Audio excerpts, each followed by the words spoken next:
we're going to start. This is, I put these paintings up. These are my paintings on the left and my Japanese floral art on the right.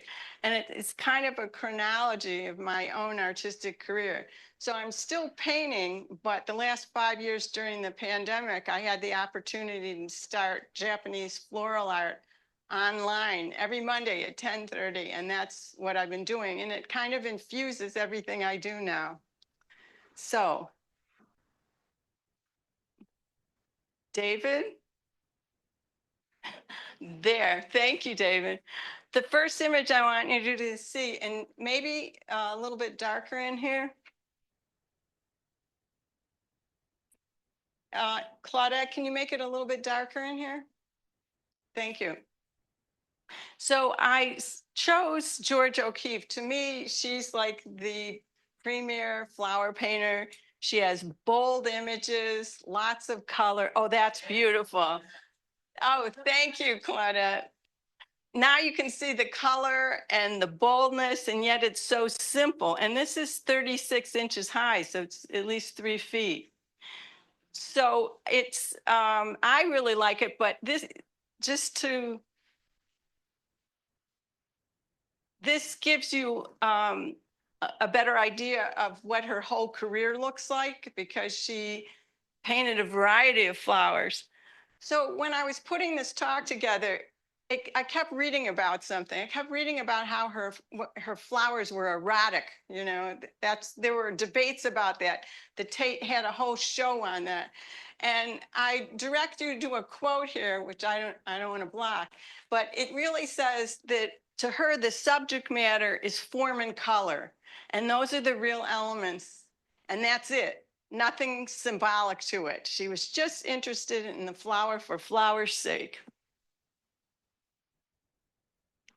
Oh, we skipped a few. All right, I'll get it. So the other artists that people think about are Van Gogh. And if you ask people, what do you think about with flowers and painting? They'll say the Van Gogh sunflowers in the upper right-hand corner. And there's several representations of that same image. So these two flowers, the sunflowers, were painted for Van Gogh to welcome him. He was visiting Van Gogh in Arles as a sign of friendship and a sign of gratitude. So it's all positive attributes. And this is a painting. It's in the Metropolitan Museum. And it's wonderful because it's the texture and the use of paint is so thick. And you can see here these little lines. It looks like he used some kind of metal comb to scratch in the texture of the surface. So it's very impressive. I love it.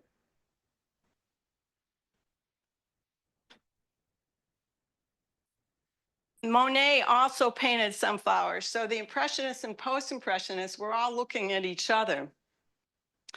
So the Monet reminded me of this wonderful botanical illustration of sunflowers. And this represents like a whole tradition in the 19th century of botanical illustration. It's still going on today. And when I think about botanical illustration, I think about Audubon, but when you look at the images, it was birds and flowers. He really didn't do a lot of just flowers. So I leave you with that image as, you know, like a representation of the whole field.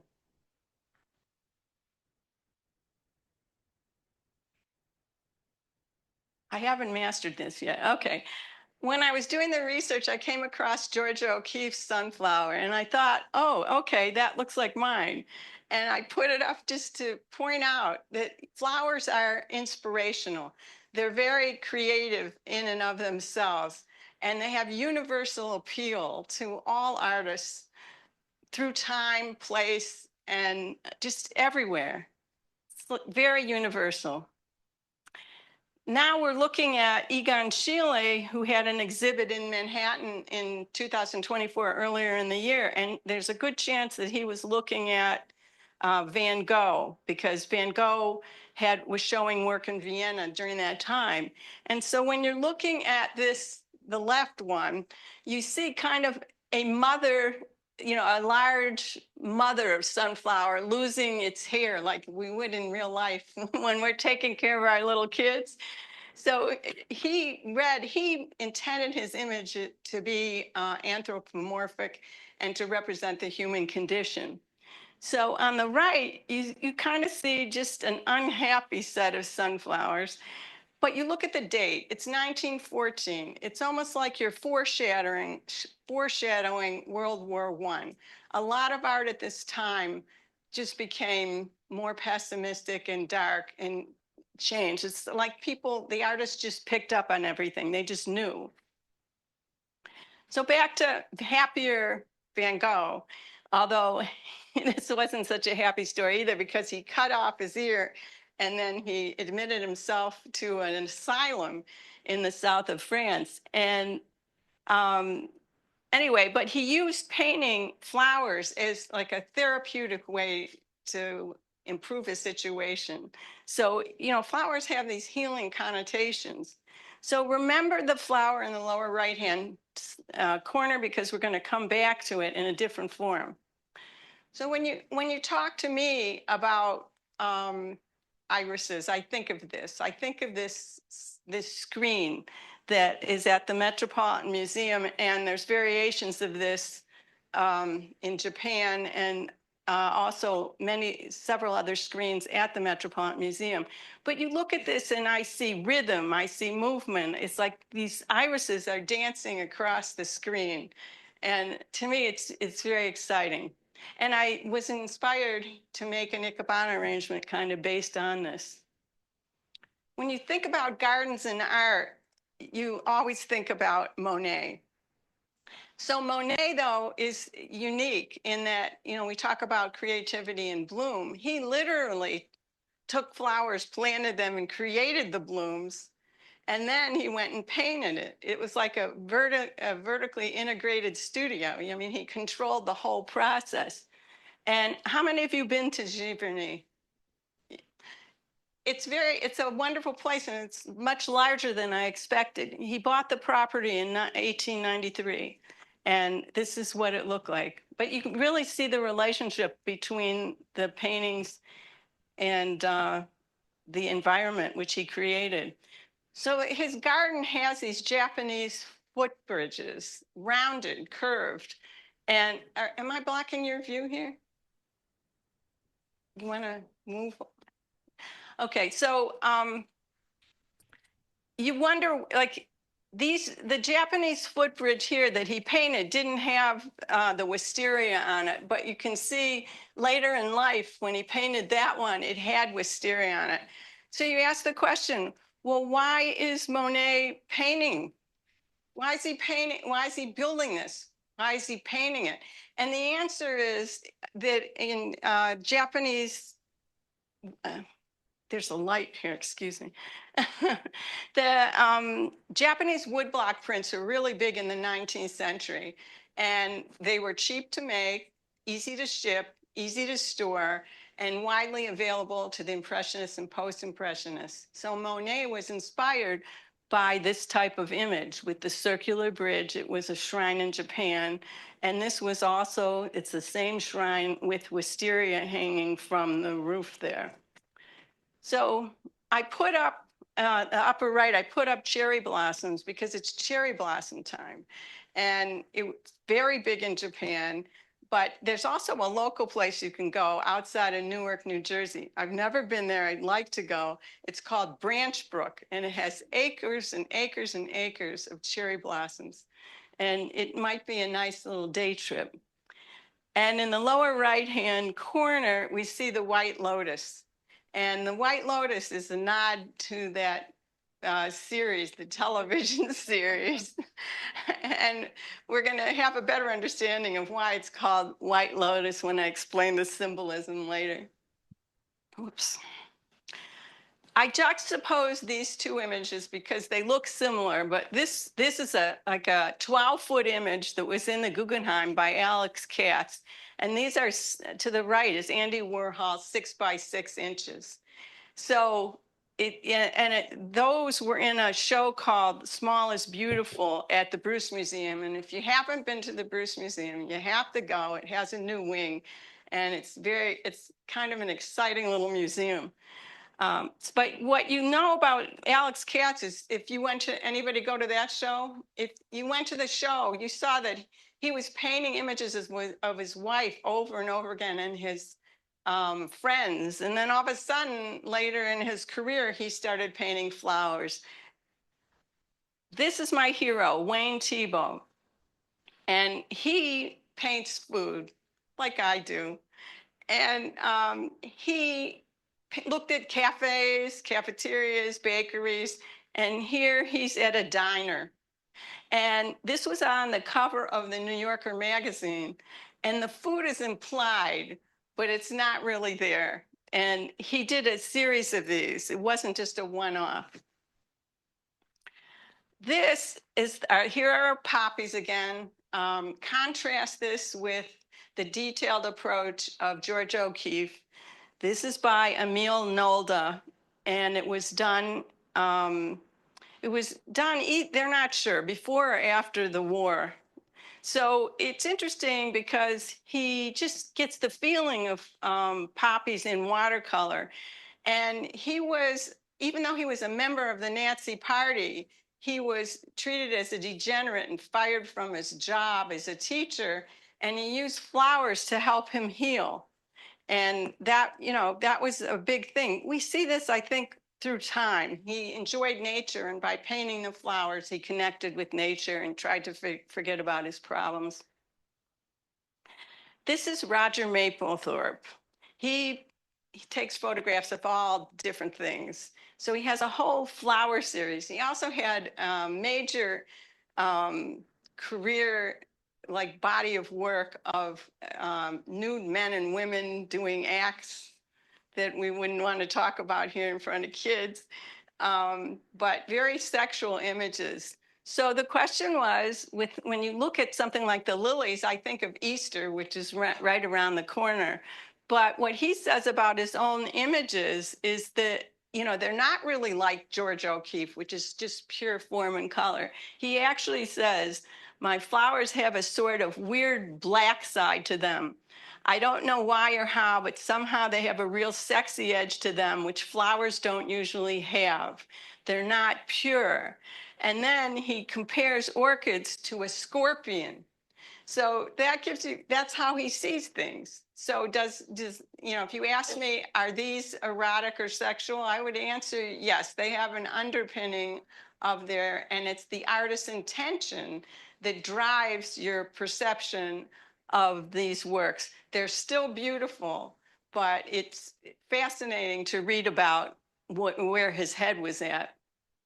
I'm going to go back in time a little, and you see that you have papyrus being represented here in ancient Egypt to the powers that be. And the papyrus, which was very plentiful along the Nile, represented life and eternity in ancient temples. And it's we're going to see that in the architecture too. We're now in Rome, the Villa Livia. And they relocated these frescoes to a museum. And if you ask me what the genesis of Impressionism is, I would point you to this room, because it's kind of got this very naturalistic feel to it. And you see he has roses, the artist has roses in there, but it's an unlikely combination of plants and fruits and flowers that in real life could never exist in the same habitat or temperatures. So it's kind of like an imaginary, visionary garden. So we're now into the early Renaissance, and we're into Christianity and the Annunciation, which is a central theme in Christianity. And what you see here is you're looking at Simone Martini, and you're looking at a detail from a center panel from a larger elliptic. And you see here the lilies that represent the Virgin Mary, the purity, the virginity, and then you see You see the olive branch, which actually through time, it has been a symbol of peace and the coming of Christ. But what you see here, the purpose of this slide is to show you it's not just the flower that gives the meaning, it's the color of the flower, which makes everything very complex when you're studying floriography. But this is a Northern Renaissance altarpiece. And you see that the white iris represents the purity and virginity of the Virgin Mary, like it always did. But up here at the very top, you see a purple iris, which symbolizes Christ's royalty. And he's always depicted in a purple or a blue cloak, as are many of the, rulers, the royalty, the kings. So then you have a scarlet lily that represents the passion and tortures of Christ. You have a nod to also the blood of Christ in the wine leaves that are on that vase. And then to the right, you have, I didn't even see these, the 3 carnations that represented the 3 nails of Christ on the cross. And then you have 7 columbines up here that represent the 7 sorrows of Mary. So that's just a little symbolism, just in one little corner. There's plenty of symbolism in the rest, but it's not about flowers. And this is also Northern Renaissance. If you've looked at other illuminated manuscripts from this period, you'd see they're all just teeny tiny little flowers. You barely notice them. And then all of a sudden you see these very bold flowers, and they represent the flowers that we just saw, but very correctly rendered in a botanical style, botanically correct. So this is Sandro Botticelli's Primavera, and we're going to focus on this figure. This is the figure of Flora, the Roman goddess of spring and flowers. The thing about this painting is they identified 500 flowers, different distinct species in this painting, which is actually incredible. Like, in other words, all these flowers here are different. In the grass, she's throwing rose petals, which represents fertility and possibly pregnancy.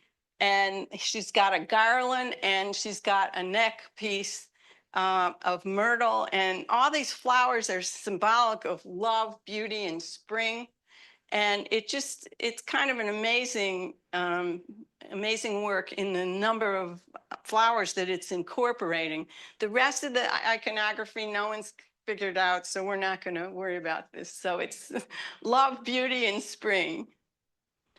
So you move on to 17th century still life, and you see these beautiful flowers until you look closer, because you see some of them, they're different stages here, like this one's kind of hanging down. These carnations are falling down.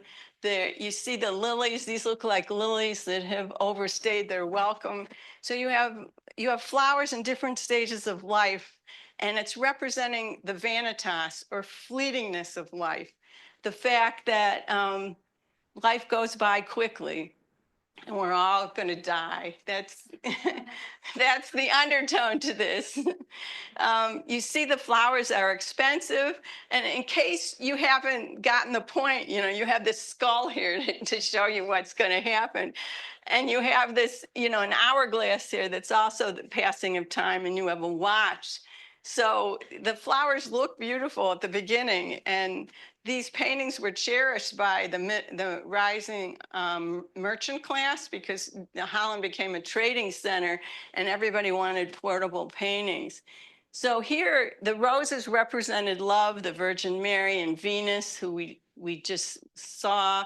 And the lilies, again, continue through time, represent purity, virginity. The tulips here, though, they represent nobility, beauty, and perishability. So that's a little different. And Holland's known for its tulips. And then we see what poppies mean to other artists, not Georgia O'Keeffe, but it symbolized sleep, power, and death, often used in depictions of the Passion of Christ. So, I mean, what you have, the point here is that everything represented something. There are no accidents in this. And then Rembrandt painted the same time. We were moving into Baroque, but he was 17th century. And he's painting Flora here, but Flora looks like his wife Saskia. And Flora, again, the goddess of spring and flowers, and she's wearing this floral headdress. And you see, though, this tulips hanging down, and she has this staff of flowers. So she's also looking right at you, which they didn't always do during this time. And on the right here, you have a slightly different tradition. The upper left is Rembrandt, but they're figures holding one carnation, one flower. And that is another way to represent love and marriage and faithfulness. Only the difference is here, this gentleman's holding a red carnation, and red symbolizes engagement. So we know he was engaged. When you think about art history and who's holding flowers, you have to go to the Far East and look. You see a lot of Buddhist figures holding flowers, and specifically lotuses. And why is that? In Buddhism, these are bodhisattvas. And you know they're bodhisattvas because they are holding this lotus. And the bodhisattvas are bodhisattvas of infinite compassion who delayed their own rise into enlightenment to help the other people on earth. So we go back to lotuses, and why is that TV show called White Lotus? You think about how a lotus plant grows. So it grows in muck, in mud, very earthy things.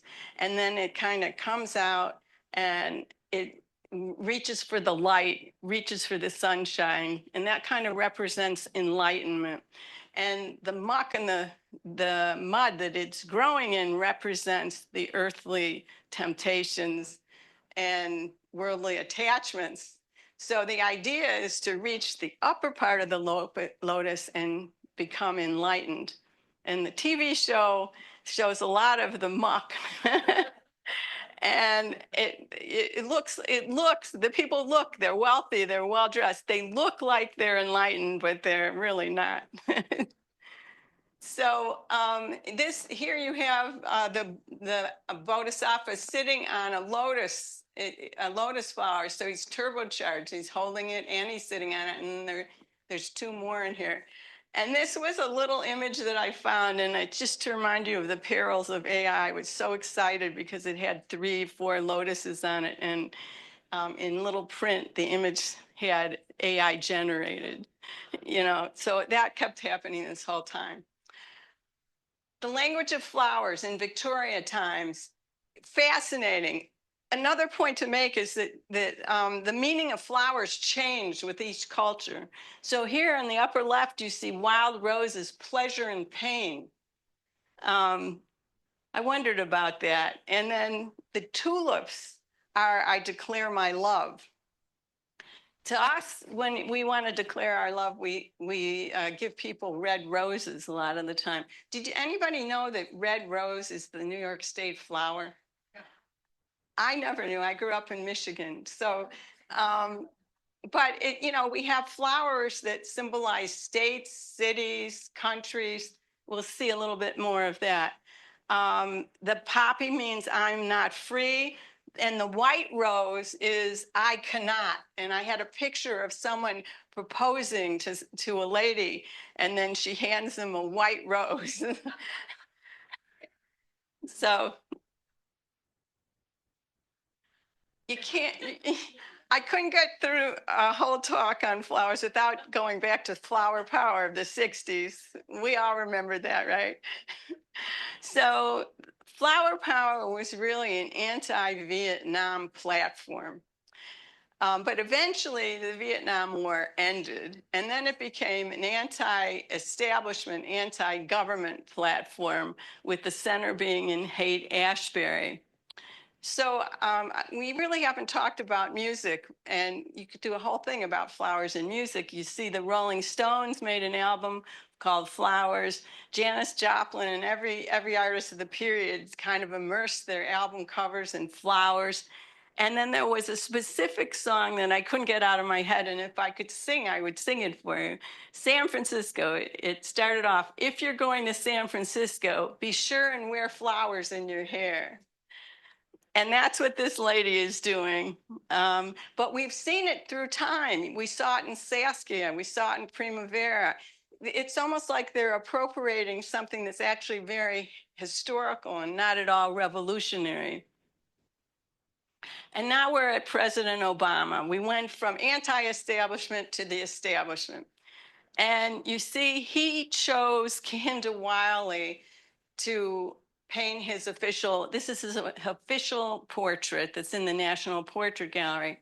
And Kehinde Wiley is used to, he has a lot of foliage and green leaves in the back of his paintings. But this one, he chose personal symbols to weave in there. So you have the chrysanthemums of Chicago, and it turns out Chicago uses chrysanthemum as its city flower.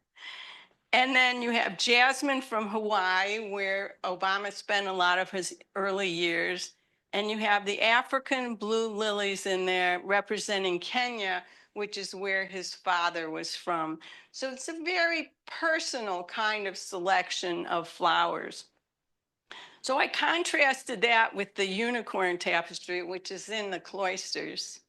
And you see the same kind of just uniform flower background, only here it's more millefiori. They're very tiny. They're both sitting. The unicorn looks like he would want to get out of that little cage, but he's not. He's very happy. Why is he happy? He's surrounded by flowers of love. Whoops. Flowers of love and fertility. So there's a lot of pomegranates woven in here, like these red flowers. A lot of these are pomegranates. And you think about a pomegranate, it's full of seeds. What do seeds represent? Fertility, abundance. So the unicorn is kind of happy. And pomegranates in medieval times were a symbol of also marriage. So we're now moving from the President of the United States to the Emperor of Japan. And you're taking the chrysanthemum of Chicago to the chrysanthemum of Japan. And you have a stylized seal here with 16 flowers that the Emperor of Japan appropriated as the imperial seal. You see this imperial seal on everything related to the government. So you see it on stamps, you see it on passports, shrines, and of course on every imperial throne that there is. And this concept of a chrysanthemum throne is used to refer to the Japan monarchy. You don't even have to tell people it's Japan, you just say chrysanthemum throne. But chrysanthemums had a life way before Japan. They were being cultivated in China 3,500 years ago. And the oldest images in China, they're as far back as 1600 BC, but I couldn't find any, but I just found pottery like from the 14th, 15th century showing chrysanthemums and chrysanthemums by an unidentified artist. So in China, they represented autumn. And on the left there, you see the depictions of the 4 seasons and longevity. So it had a different meaning. So now we already looked at the imperial seal of Japan, and here's the heraldic symbol that the fleur-de-lis, one of the most commonly known symbols, worn by Marie Antoinette, the wife of King Louis XVI, is a symbol of royalty and power. So we saw the lily before, it represented the Virgin Mary in purity, but now in this context, it represents the French monarchy going back to the 1200s. So other famous emblems are, well, the Tudor rose. It was used for centuries. But what happened is you had the War of the Roses, and you had the Lancaster faction who wanted to take over the monarchy with the rose, fighting the Yorks, who had the white rose. And this went on for 30 years. So what was interesting, I thought, is that Henry VII, who was a Lancaster, and he took over the throne. He won, in essence. And so, as kind of like a PR campaign or a propaganda, if you will, he developed the Tudor rose. And it was a blend of the Lancaster and York rose. And he was trying to sell a story of unification when it really was he just conquered them. So it was using an emblem for political purposes, which we're going to see here too. Scottish thistle has been Scotland's national emblem for centuries, and it's very prickly, and the predators won't eat it, so it doesn't have any natural predators. So it's a symbol of Scotland's resilience and the ability to thrive in adversity, kind of like the Scottish people themselves. So then later on, you had the merging of Scotland and England, and you had marriages going on, you had more military action, and then they developed something called the Union of the Crown Badge. So it's known as the rose and the thistle emblem. And it was used for hundreds of years. And what you see, and I don't think this is necessarily beautiful, but it's what they did, is they took half of the Scottish thistle emblem, half of the Tudor rose emblem, and put it together and put the crown over it. And again, it's unification. It was very important to politically for the monarchies to communicate to people that there was unity and there, you didn't have all these warring factions. So flowers are also incorporated in national flags and around the world, Hong Kong, Macau, Vietnam, they're just examples. But what the most interesting thing was that Mississippi used to have elements of the Confederate flag in it until 2020, when they decided it wasn't politically correct and it wasn't going with the times, and they put the magnolia on there, and the magnolia symbolizes the hospitality of the people in Mississippi. We're now going back to ancient Greece and looking at other historical and significant images, but here we're looking at a rosette. We're not looking at an emblem. It looks like an emblem, but it's not. And it was, it was a representation of Demeter, the goddess of agriculture and harvest. This is her temple. It's in ruins. Here's actually the wheat, but it was just a decoration on the temple. But it's similar images. It's very similar images that were appropriated by the monarchies. And this one, at first I thought it was labeled as a Greek image. I left it in here. It's actually Byzantine, but it's one of the earliest representations of a man presenting a cornucopia of flowers and fruit to a woman, even though it has symbolic imagery. But it's, it goes back a long way. This is our own Temple of Dendur, Egypt, in the Metropolitan Museum. And what you see here, like you see the design of the columns. The papyrus stalks are banded together here, and then the lotus leaves are put on top. And that's what we have here. And the papyrus and the lotus were symbols in and of themselves. Again, this unification theme. The lotus represented Upper Kingdom Egypt, and the papyrus represented Lower Kingdom. So there, it's a theme that kind of went through this, and I didn't expect it going into it.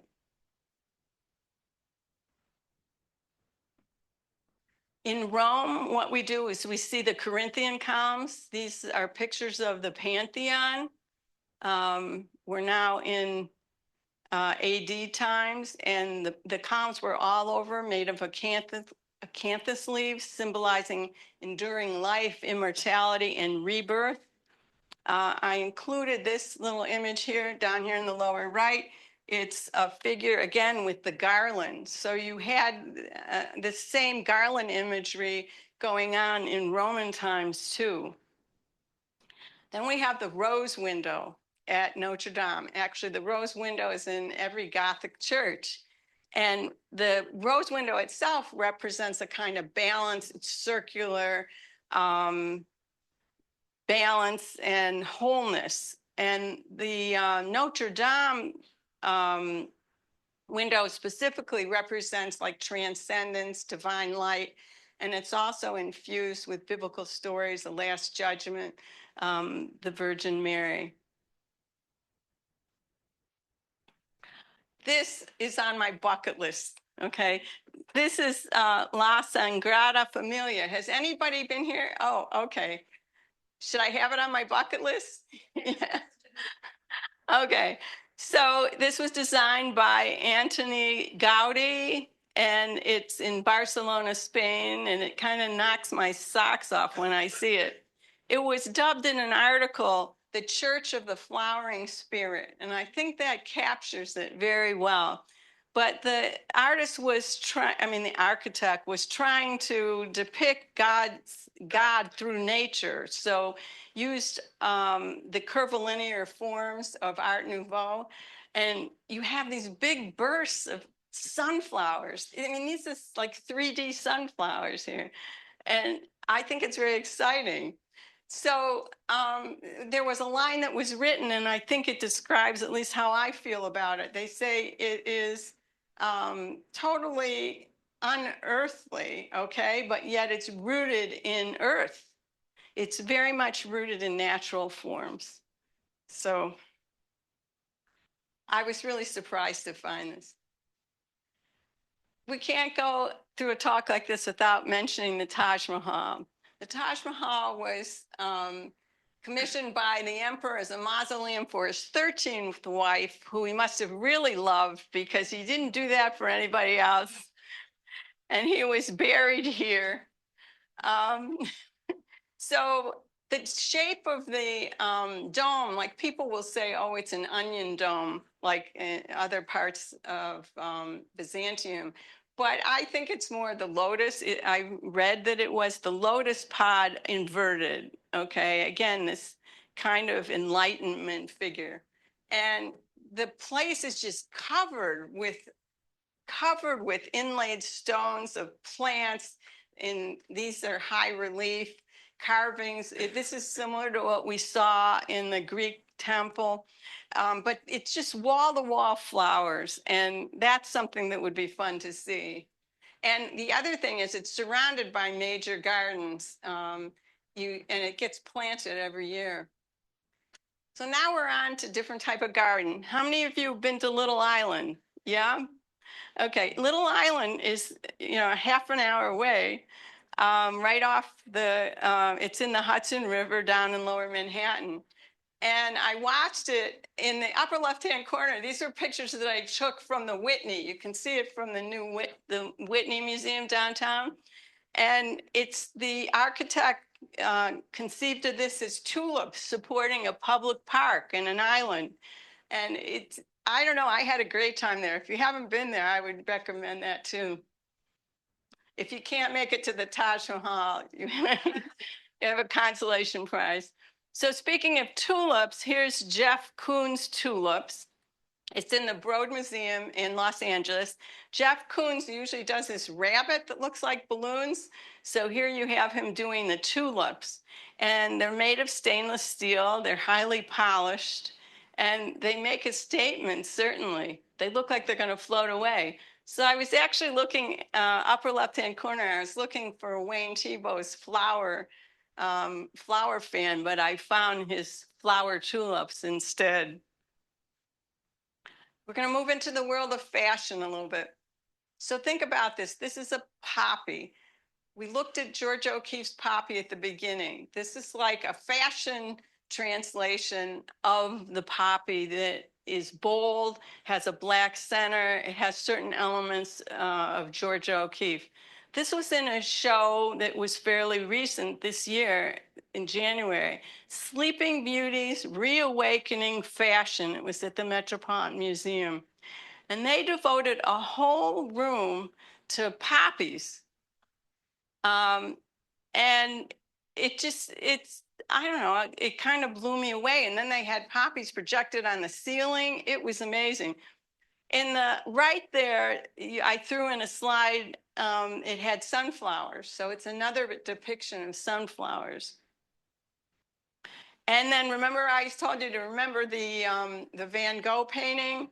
So Yves Saint Laurent appropriated it as an ensemble that the Metropolitan Museum now owns, and it's made of silk, glass, metal, and pearls. It's quite stunning. Frida Kahlo, when you talk about a fashion statement, I think of Frida Kahlo, even though she's a painter, and that's what she's known for most of the time. But you see here, you know, she has flowers in her hair. She's wearing costumes full of flowers, but there's more here than you think. She makes a statement. She says, "I paint flowers so they will not die." Death was always on her mind. At the age of 6, she contracted tuberculosis, and then she went on to have a horrific accident, and her whole spine was replaced with a metal rod. She had scars all over, and she wore these costumes to cover it up and to try and get to a better place. So here, this self-portrait here over on the right is dedicated to one of her doctors. And this portrait here with the white, I thought for sure it was going to be a wedding portrait, right?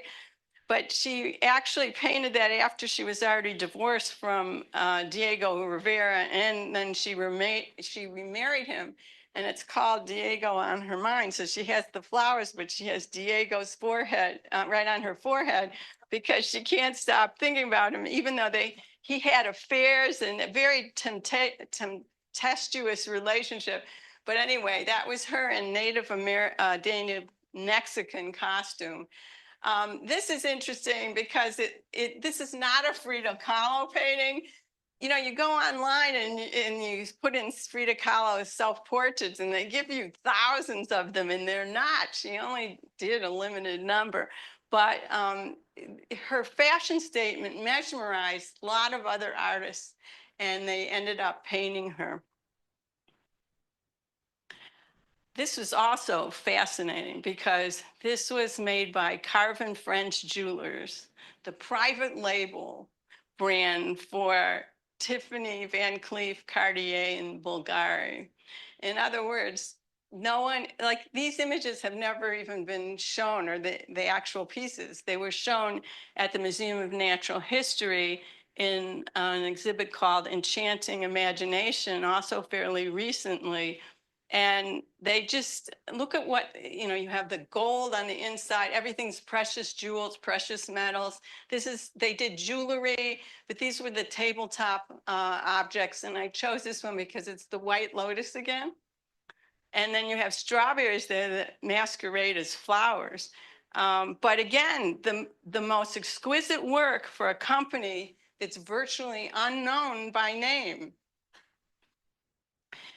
And here's Tiffany at the New York Historical Society. In the middle, you have poppies again, wisteria on the right, we saw in Monet's garden, daffodils in the middle.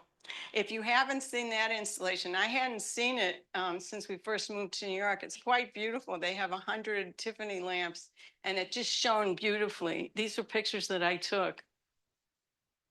We're now moving to the desert. The desert, very dry place. Doesn't look, it's great when it's in bloom. How many of you have ever seen the desert in bloom? Have you ever? Fewer. Okay, yes. It's quite stunning, but most of the time it looks kind of dry and prickly. And Dale Chihuly is he blows glass. He has a studio in Seattle, Washington now, but he transformed, I mean, he literally transformed this and created glass blooms for the desert. And I mean, this is what the desert in bloom looks like, you know, this type of thing and this. And he used it and he just transformed it. It was a privilege to be able to see this. And in case you're thinking, well, maybe he only works in orange, hot orange and yellow, this is what he did at the New York Botanical Gardens, right? This was very exciting. And it just a plethora of color and just great fun. So, you know, when you talk about creativity in bloom, that's the most creative because it's just unique. So he also did this, he put out a book called Ikebana. He did like this mini series. And then in St. Petersburg, there's a little museum, and he had these really simple flowers in there, and they were called ikebana. And I got to tell you, I didn't totally get it at that point, you know. But then I started taking ikebana, and then I got what he was trying to do. I've been doing ikebana for almost 5 years now, every Monday at 10:30. So it's Japanese floral art. All the information on the next two slides comes from Ikebana International. I discovered too, it's a global phenomenon. It's not just a little movement. And in Japan, it's really dominant. So ikebana literally means giving life to flowers. And ikebana, like a lot of other things, move from India, or the flowers move from India to China to Japan. In this case, more China to Japan, with Buddhism in the 6th century. And it's rooted back to when flowers offerings were made on the altars of Buddhist temples. But then it evolved for hundreds of years before it became ikebana as we know it, because that's fairly modern. So on the left, we see Ikenobu, the oldest and most traditional ikebana school. So it looks kind of closer to Western arrangements, but it's more sparse. So you might wonder, well, how do you get a pussy willow branch to stand up straight in this little container? And the answer is you have like a secret thing here. It's called a kenzan. It's a round metal thing with metal pins in it. It's also known as the frog. And that's like a major part of how you do these arrangements in low water or low containers with water. And then the second school is Ohara. It focuses on seasonal changes and natural beauty. And what you see here is almost like you have a little mini landscape, like you're looking at it bird's eye. So very much into natural processes. The third of what Ikebana National describes as the founding schools is Sogetsu, and that's the school that I'm working in. Sogetsu is the modern school, so it's individuality, freedom, and using non-traditional materials. The tagline is anytime, anywhere, by anyone, and I would say with any materials. So it gives you a lot of latitude to express your creative freedom. And there was a time during the pandemic, I could not paint at all, but I could make flower arrangements. And this school opened, look at the size of those installations.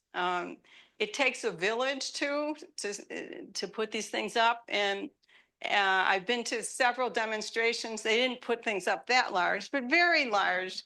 And you need people. These really cute guys come in. They're dressed in black and white shoes, and they come and they put it all up. But it's just very different than what I thought it would be going into it. And I'm still mesmerized. It's like an addiction. Okay, I'm going to show you a very short video that I made. I made it 2 years ago. It's of my own work. And it shows some of the lessons that we've been doing. I have textbooks and everything. This is serious stuff.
Oh, thank you. So Getso lets you do things like this, taking containers, putting them on their sides, using vegetables. You can't necessarily do that in the other schools. Um, this is a more, so what you saw was from 2 years ago. This is a recent arrangement, as in last month. And what it is, and I went back to the 50 principles of Sogetsu that was written, they were written by one of the founders. But I want to point out, this has a lot of asymmetry and negative space in it versus Western arrangements, which tend to be more symmetrical and full, very full, and a lot of flowers. You see, not always, but you see fewer flowers, I think.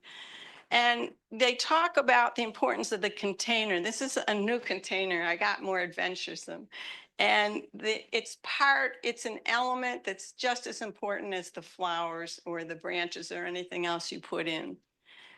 This has rhythm, with the flowers, and it has visual density, but the rhythm, listen, I learned to appreciate sagging tulips, okay? I used to buy them and get really upset when they sagged. Now I can use them in the arrangement and be really happy with them. The other thing is wilted sunflowers, like Sheila painted. I used to get upset when they wilted, but they make beautiful arrangements. And it's brought a whole new appreciation of natural materials to me. The three elements, according to the 50 principles, are line, color, mass. I would suggest shape too. They're the same principles that I use in my painting and most artists use. And that's why I say I feel like I'm painting in flowers when I make these arrangements. Except they don't last, they're transient. The four principles are described as a fresh approach, which I think this is, movement, which this has, balance and harmony. So even though it's asymmetrical and there's a lot of space, there's somehow a kind of balance to it. And then Sogetsu also talks about the balance of an arrangement and the harmony of the space.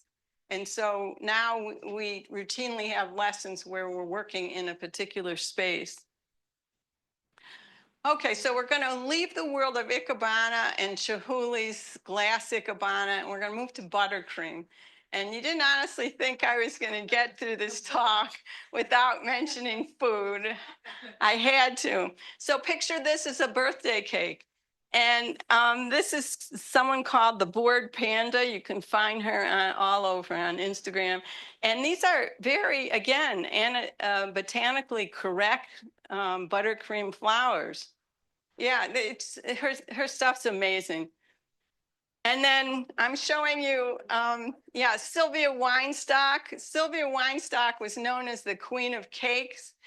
So she had a shop down in Lower Manhattan, and she made cakes for the stars. I think she made a $50,000 cake for Ivanka Trump, and everything's very botanically accurate again. And so on the left, it's more traditional. On the middle, it's more vibrant, like some of the Northern Renaissance flowers we've been seeing. And on the far right, there's Sylvia, but this gigantic cake, you know.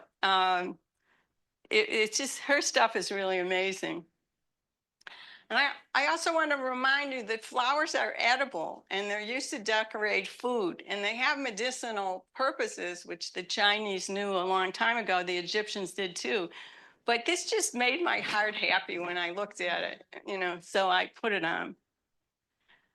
And here's the last thing I'm going to show you today. This video is presented courtesy of Dominic Ansell, who owns two shops in Lower Manhattan, two bakeries, and he does a lot. He talks about blooms, and it's put to a song by Miley Cyrus called Flowers, and it's the chorus. I'm going to read the first two lines because it gets swallowed up a little bit in this video. I can buy myself flowers, write my name in the sand, talk to myself for hours, say things you don't understand.